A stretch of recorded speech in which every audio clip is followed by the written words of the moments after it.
राधे राधे। श्रीमद् भागवत गीता अध्याय 1 श्लोक 26 से लेकर श्लोक 31 तक। श्लोक 25 में भगवान श्री कृष्ण ने अर्जुन से कुरुवंश की सेनाओं को देखने के लिए कहा था। उसके बाद क्या हुआ इसका वर्णन संजय आगे श्लोक में करते हैं। तत्र अपश्यत स्थितान पार्थः पितरन अथ पितामह आचार्यान मातुलान भ्रातयन पुत्रान पौत्रान सखीन तथा स्वशुसुरान सवद्र च एव सैन्यो व्योवाप। अर्थात पृथानंदन अर्जुन ने दोनों सेनाओं में स्थित चाचा ताऊ पुत्र पौत्र ससुर साले गुरुओं मामाओं भाइयों मित्रों और शुभचिंतकों को देखा। अर्जुन युद्ध भूमि में सभी संबंधियों को देख रहा था। अर्जुन ने देखा कि उस युद्ध भूमि में अपने अपने स्थान पर उसके पिता के समान बुरी श्रवा जैसे व्यक्ति और पितामह के समान भीष्म और सोमदत्त थे। द्रोणाचार्य तथा कृपाचार्य के समान गुरु, शल्य और शकुनि के समान मामा, दुर्योधन जैसे भाई, लक्ष्मण जैसे पुत्र जो कि दुर्योधन का पुत्र था, अश्वत्थामा जैसे मित्र और कृतवर्मा जैसे शुभ चिंतक हैं।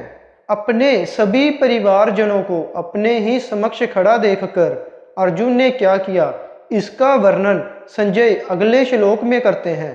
तान समीक्ष्य से कौन्त्य सर्वान् बंधु अवस्थितान कृपया पर्य आविष्टो विपिदान इदम अभ्रंबित। अर्थात जब कुंती पुत्र अर्जुन ने अपने ही परिवारजनों को इन विभिन्न श्रेणियों में देखा तो उसका मन करुणा से अभिभूत हो गया और वह श्री कृष्ण से इस प्रकार बोला। दृष्ट्वा इवं स्वजनम कृष्ण जजुत्सुम उपस्थितम संदिति मम गात्राणि मुखम च परिशुष्यति बेपथु च शरीर में रोम हर्ष च जायते हस्तात तवक एव परिदहते नाच शक्नोमि अवस्थातुम भ्रमति इव च मेनः निमितान च पर्यामि विपरीतान केशव नाच श्रेय अनुपस्थामि हत्वा स्वजनम आहवे नाकांक्षे विजयम कृष्णा नाचा राज्यम सुखीन चा। अर्थात अर्जुन ने कहा, हे श्री कृष्ण, मेरा मुंह सूखा जा रहा है, मेरा सारा शरीर कांप रहा है, मेरे रोंगटे खड़े हो रहे हैं, मेरा गांडीव धनुष मेरे हाथ से सरका जा रहा है, मेरी त्वचा जल रही है, मैं अब यहाँ और खड़ा रहने में असमर्थ हूँ, मैं अपने आप को भूलता जा रहा हूँ, मेरा सर चकरा रहा है। हे कृष्ण, मुझे तो केवल अमंगल ही दिखाई देता है। इस युद्ध में अपने ही रिश्तेदारों का वध करने की ना तो मेरी कोई इच्छा है, ना मैं उससे किसी प्रकार के राज्य विजय या सुख की इच्छा रखता हूँ। इस समय अर्जुन का मन कायरता, शोक और पश्चाताप से भर गया है, जिस कारण वह आगे बढ़ने में असमर्थ है। हमारे साथ भी ऐसा ही होता है। जब हम अपने सामने बहुत विकट समस्या को देखते हैं, उससे लड़ने की बजाय, उसका समाधान ढूंढने की बजाय उससे डरकर हम हाथ पर हाथ रखकर बैठ जाते हैं। हमें अपने जीवन की हर संभव घटना से सीखना चाहिए कि किसी भी प्रकार की समस्या का समाधान कैसे किया जाए। एक कहानी सुनाता हूँ। एक बार एक जंगल में एक छोटा सा मेंढक था। घूमते घूमते वह अपने घर से बहुत दूर निकल गया। जब उसे महसूस हुआ कि वह तो अपने घर से बड़ी दूर आ चुका है, तो उसने घर वापस जाने का निश्चय किया। लेकिन तभी बरसात होने लगी, बिजली कड़कने लगी, जिसके बाद वह छोटा सा मेंढक डर गया।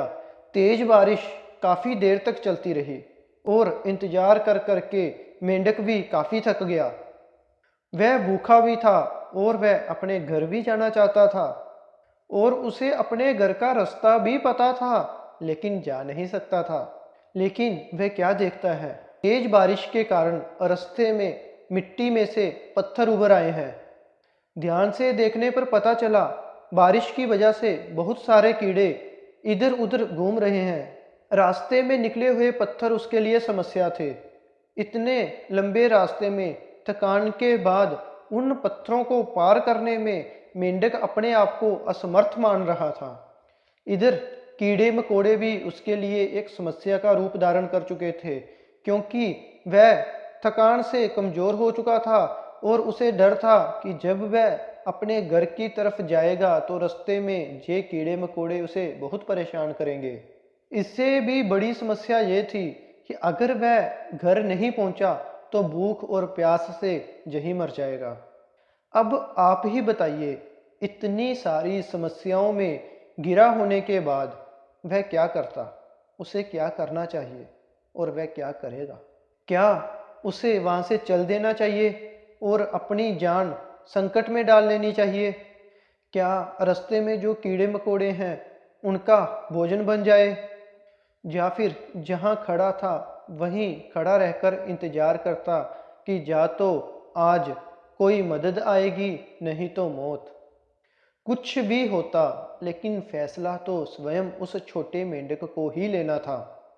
छोटे मेंढक ने बड़ा सोच विचार करके फैसला लिया कि कुछ भी हो जाए, घर वापस चलने के लिए आगे तो बढ़ना ही पड़ेगा। उसे पता था कि उसे ये पत्थर की चट्टानें पार करनी है, कीड़े मकोड़ों से बचना है और अपने घर पहुंचना है। उसने अपने मन में एक प्लान बनाया। सबसे पहले उसने कुछ कीड़े मकोड़ों को खाया, जिससे उसकी भूख शांत हुई और उसके शरीर में थोड़ी ताकत आ गई। अब भोजन करने के बाद वह धीरे धीरे आगे बढ़ा और छोटी छोटी चट्टानों को पार करने लगा। उसने देखा रास्ते में जिन चींटियों और कीड़े मकोड़ों से वह डर रहा था, वह स्वयं ही बरसात के पानी में बह रही थी। यदि कुछ चींटियां और कीड़े मकोड़े मेंढक के पास पहुंच भी गए तो मेंढक ने उन्हें ही अपना भोजन बना लिया और अपने आगे चलने के लिए ऊर्जा प्राप्त की। इसी प्रकार मेंढक धीरे धीरे पत्थरों को पार कर रहा था और अपने घर की तरफ बढ़ रहा था। जो कीड़े मकोड़े और चींटियां उसके पास आते उनको खा भी रहा था और अपने घर की तरफ बढ़ता ही जा रहा था। कुछ ही समय में सारी बाधाओं को पार करके वो अपने घर पहुंच गया। मेंढक बहुत खुश था कि वह अपने साहस और सही निर्णय से प्लानिंग करके अपने परिवार के पास दोबारा वापस पहुंच चुका था।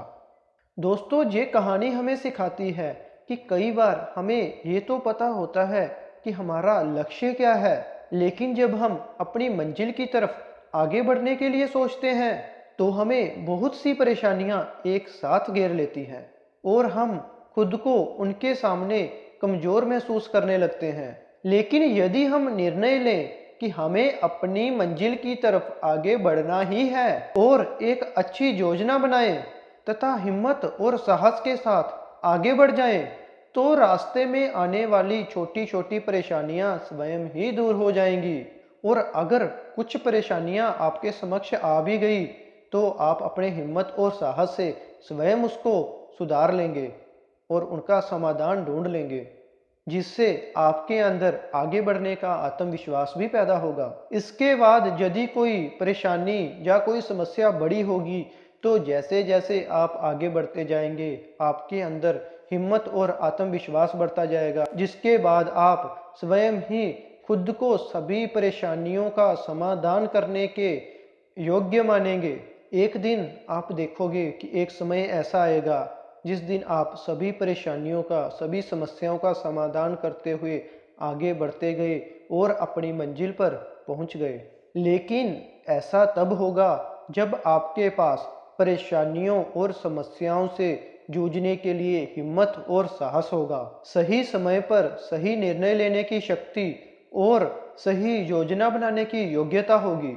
तो दोस्तों, इंतजार किस बात का है? बढ़ चलो अपनी मंजिल की ओर, पराजित कर दो अपने समक्ष खड़ी सभी परेशानियों को। एक बात हमेशा याद रखिए, सिर्फ शरीर की ताकत मायने नहीं रखती, आपका साहस भी मायने रखता है। क्योंकि जब हिम्मत करे इंसान तो मदद करे भगवान। अर्थात जब भी कोई व्यक्ति सफलता पाने के लिए आगे बढ़ता है तो प्रकृति भी किसी ना किसी रूप में उसकी सहायता करने के लिए समक्ष खड़ी हो ही जाती है। एक बात हमेशा याद रखिए, ऐसा कौन है जमाने में जिसे परेशानी ना हो। जीतते वही हैं जो अपने साहस से आगे बढ़ते हुए परेशानियों को कुचलते हुए मंजिल को प्राप्त करते हैं। और ये बात भी हमेशा याद रखिए कि संसार में ऐसा कोई व्यक्ति नहीं जिसे कोई समस्या ना हो, और संसार की कोई भी समस्या ऐसी नहीं कि जिसका समाधान ना हो, क्योंकि मंजिलें मिल ही जाती हैं भटकते भटकते, गुमराह तो वह हैं जो घर से निकले ही नहीं। तो इसी प्रकार आज की गई बातों पर विचार कीजिए और सुखद कल की प्रतीक्षा कीजिए। तो प्रेम से कहिए श्री राधे।